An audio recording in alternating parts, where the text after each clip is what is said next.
ఏటూరు నాగారం మండలం మల్లెకట్ట గ్రామ పంచాయతీ స్వతంత్ర అభ్యర్థిగా బరిలో నిలిచారని యానాక మహేశ్వరి తెలిపారు. గ్రామ ప్రజలు ఆశీర్వదించి గెలిపిస్తే గ్రామాన్ని అభివృద్ధిలోకి తీసుకొస్తామని ఆమె ధీమా వ్యక్తం చేశారు. అంతేకాకుండా కొంతమంది స్వతంత్ర అభ్యర్థికి ఓటు వేస్తే సంక్షేమ పథకాలు ఆగిపోతాయని ప్రజలకు లేనిపోని అపోహలు కల్పించి చెబుతున్నారని, అలాంటి మాటలు ఓటర్లు నమ్మవద్దు అభ్యర్థి మహేశ్వరి తెలిపారు.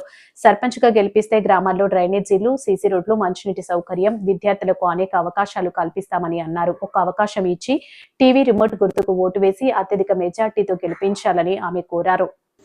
యానక మహేశ్వరి, నేను ముల్లకట్ట గ్రామ పంచాయతీ స్వతంత్ర అభ్యర్థిగా నామినేషన్ చేశాను.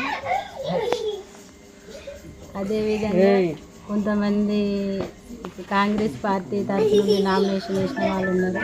వాళ్ళు ఏంటంటే ప్రచారం చేస్తూ ఇక్కడ ఇల్లు వచ్చినాయి కదా, మీకు బిల్లులు రావు, బిల్లులు ఆపేస్తున్నాము, ఇంకా ప్రజలకు చాలామందికి ఇల్లులు రాలేదు కదా, ఇల్లులు రావు, ఇట్లా మీరు స్వతంత్ర అభ్యర్థికి వేస్తేనే ఇల్లులు వస్తాయి అని హాలు పెడుతున్నారు. తెలియని వాళ్ళు ఉంటారు కదా, తెలిసిన వాళ్ళైతే అర్థం చేసుకొని ఇక మాకు అట్లేం లేదు, గవర్నమెంట్ నుండి వచ్చే వాటి ఏడికి పోయి అనుకుంటారు.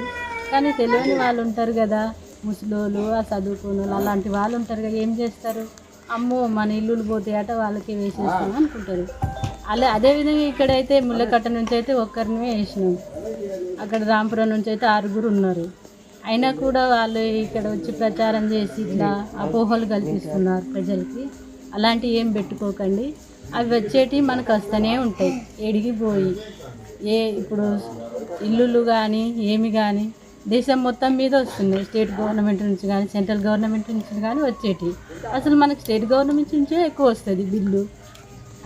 65% నుంచి స్టేట్ గవర్నమెంట్ నుంచి వస్తుంది, సెంట్రల్ గవర్నమెంట్ నుంచి 35% వస్తుంది. అదేవిధంగా ఇవన్నీ మీరు అర్థం చేసుకొని నా టీవీ రిమోట్ గుర్తుకే ఓటేసి గెలిపిస్తే నేను మీ ప్రజలందరి మెప్పు కోసమే పనిచేస్తాను. అదేవిధంగా గ్రామ పంచాయతీ అభివృద్ధి కోసమే పనిచేస్తాను.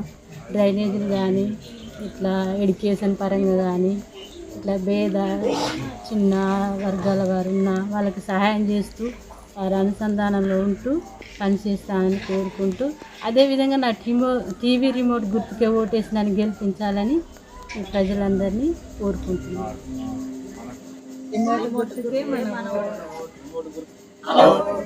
టీవీ రిమోట్ గుర్తుకే